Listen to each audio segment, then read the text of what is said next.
6월 9일 하나님께서 저희에게 주시는 말씀은 시편 9편 1절부터 10절까지의 말씀입니다.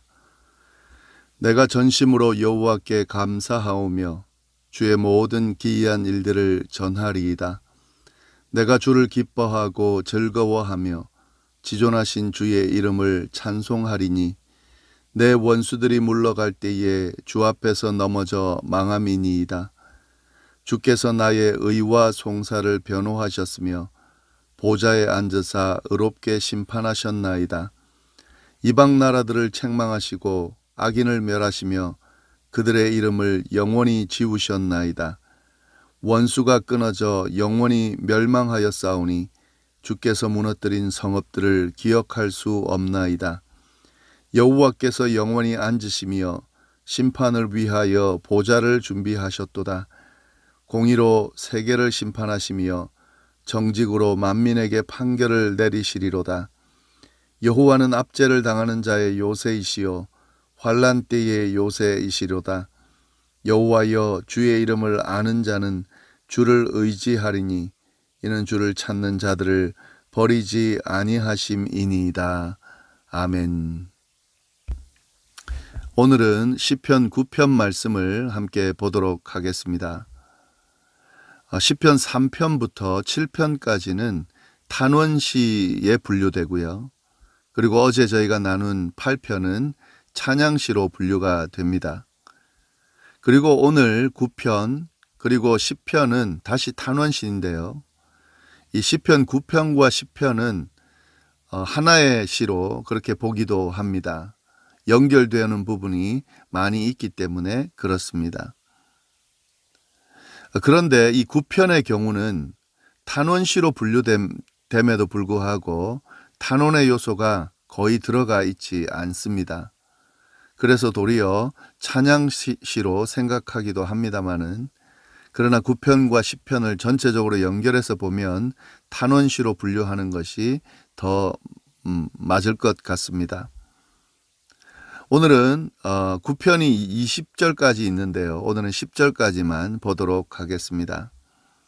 1절 말씀을 보시면 내가 전심으로 여호와께 감사하오며 주의 모든 기이한 일들을 전하리이다. 이렇게 돼 있는데 내가 하나님께 감사하겠다. 이 감사하겠다는 말은 찬양하겠다는 말이죠. 하나님께 전심으로 감사하며 찬양하겠습니다. 그러면서 모든 기이한 일, 하나님께서 행하신 그 놀라운 일들을 내가 말하겠습니다 하는 그런 내용인데요. 하나님을 찬양하는 자세가 어떤 자세인지를 이야기하고 있습니다. 전심으로 하나님께 감사하는 것, 그것이 바로 찬양이죠. 그리고 하나님께서 행하신 놀라운 일들을 고백하는 것, 그리고 전하는 것, 그것이 바로 찬양의 내용이고 태도입니다. 그러면서 또 2절의 내용이 나오는데 내가 주를 기뻐하고 즐거워하며 지존하신 주의 이름을 찬송하리니, 주를 기뻐하고 즐거워하는 것, 그것이 바로 찬양이죠. 다시 정리하면은요, 찬양은 전심으로 하나님께 감사를 드리는 것, 어떤 내용에 대해서요? 주께서 행하신 놀라운 일들에 대해서 감사하고 그것을 고백하고 전하는 것이다. 또 찬양은 주를 기뻐하고 즐거워하는 것이다. 그래서 주님의 이름을 찬양하는 것이다. 그렇게 정리할 수 있겠습니다. 4절 말씀 보시면 주께서 나의 의와 송사를 변호하셨으며 보좌에 앉으사 의롭게 심판하셨나이다. 쭉 4절부터 9절까지를 보시면 주님께서 행하신 놀라운 일들, 기이한 일들을 좀 더 자세하게 이야기하고 있습니다. 그러니까 찬양의 이유가 되는 내용들을 정리해 놓는 거죠. 주께서 나의 의와 송사를 변호하셨다. 보좌에 앉아서 의롭게 심판하셨다. 그래서 나는 하나님을 찬양합니다 하는 의미죠. 이 말씀이 뭐냐면 좀 쉬운 성경으로 번역된 걸 보면은요, 주께서 내 권리와 내 사정을 변호해 주셨으며 주의 옥좌에 앉으셔서 나를 의롭게 심판하셨습니다. 나의 권리를 변호해 주셨습니다. 내 사정을 잘 헤아리고 주님이 변호해 주셨습니다.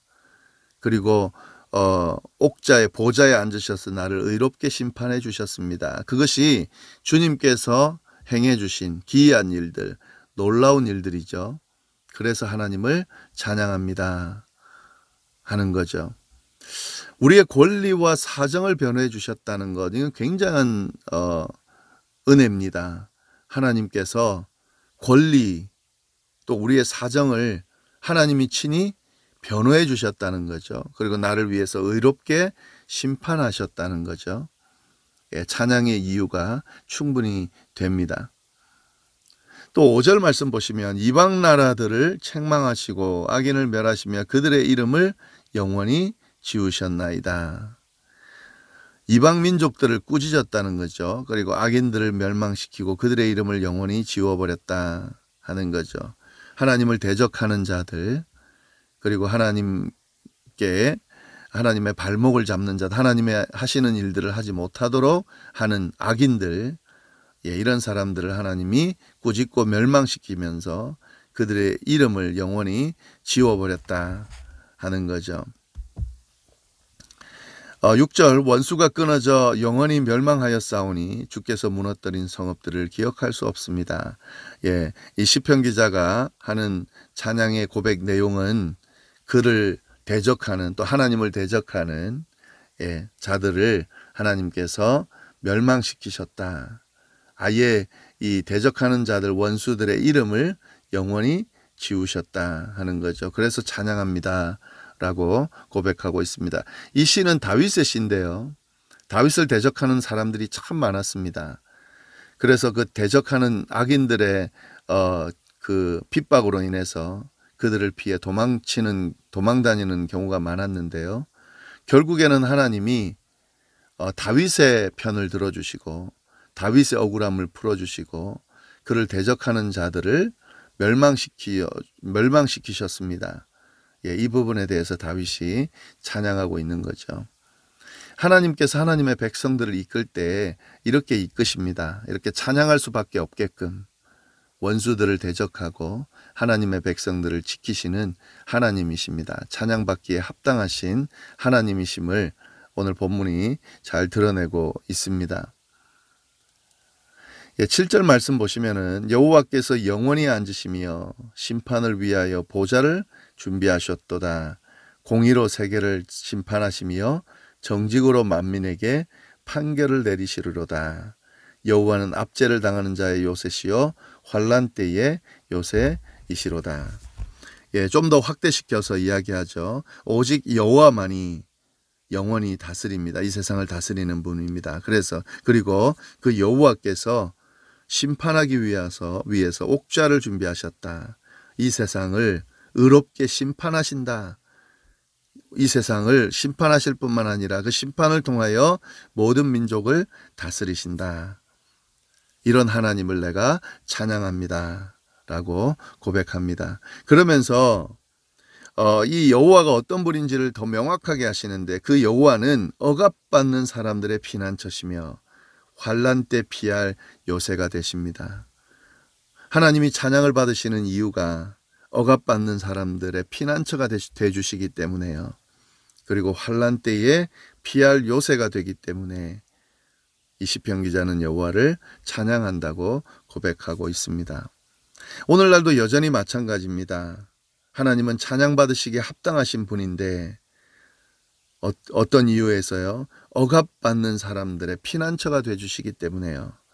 환난 때에 피할 요새가 되시기 때문에 그는 찬양받으시기에 합당한 존재이시다 하는 거죠. 억압받는 사람들이 참 많습니다. 그들에게 뭐가 필요할까? 그 억울함을 풀어줄, 그리고 그 억압받는 사람들의 피난처가 되어줄 하나님이 필요합니다. 그들이 환난 때에 피할 요새가 되어주시는 그 하나님이 필요하다는 거죠. 그 하나님을 소개하고 그 하나님을 알 수 있도록 전하는 것이 우리 믿는 자들의 의무인데요. 오늘 이 말씀을 통해서 하나님의 존재를 좀 더 명확하게, 그리고 그 하나님이 찬양받으시기 합당하신 분이라는 것을 좀 명확하게 잘 정리할 수 있기를 바랍니다. 10절 말씀 보시면은요. 여호와여 주의 이름을 아는 자는 주를 의지하오리니 이는 주를 찾는 자들을 버리지 아니하심이니이다. 주님의 이름을 아는 사람들은 주를 신뢰합니다. 왜 주님이 신뢰할 수 있는 대상이 되는가? 이 주님의 이름을 아는 자들은 주님을 신뢰할 수밖에 없습니다. 왜냐하면요, 주를 찾는 사람들을 주께서 결코 버리지 않으시기 때문에 그렇습니다. 시편 기자는 이 고백을 하고 있는데요. 주님의 이름을 제대로 아는 자는 주를 의지할 수밖에 없습니다. 주를 신뢰할 수밖에 없습니다. 왜냐하면 주를 찾는 사람들을 주께서 결코 버리지 않으시기 때문에 그 주님을 신뢰할 수밖에 없습니다. 라고 고백하고 있고요. 이것이 바로 오늘 시편 기자의 찬양의 이유가 되는 겁니다. 주님을 의지하지 않는 사람들은 그러면 어떤 사람들인가? 주님의 이름을 모르는 사람들인 거죠. 주를 찾는 사람들을 주께서 결코 버리지 않는다는 사실을 모르기 때문에 안 찾는 거죠. 모르기 때문에 신뢰하지 않는 거죠. 주님의 이름을 제대로 아는 사람, 주를 찾는 사람들을 주께서 결코 버리지 않는다는 것을 아는 사람은 주를 신뢰할 수밖에 없습니다. 우리의 모습을 한번 잘 돌아보면 좋겠습니다. 우리가 지금 주님을 전적으로 신뢰하고 그 주님을 따르고 있는지, 주님의 말씀 따라 살려고 몸부림치고 있는지, 그 사람은 주님의 이름을 잘 아는 사람입니다. 주를 찾는 사람들을 주께서 결코 버리지 않는다는 것을 아는 사람입니다. 그러나 주님을 신뢰하지 않는 사람, 주님을 전적으로 믿고 의지하지 않는 사람, 만약에 그런 모습을 내가 가지고 있다면 그것은 주님을 제대로 모르는 겁니다. 주를 찾는 사람들을 주께서 결코 버리지 않는다는 사실을 믿지 못하기 때문에, 알지 못하기 때문에 주를 신뢰하지 않는 겁니다. 한번 잘 돌아보시면 좋겠습니다. 네, 남은 20절까지의 11절부터 20절까지의 말씀은 내일 나누도록 하겠습니다. 기도하겠습니다. 하나님 아버지, 오늘 시편 9편 말씀, 상반절의 말씀을 가지고 은혜를 나누게 하시니 감사합니다.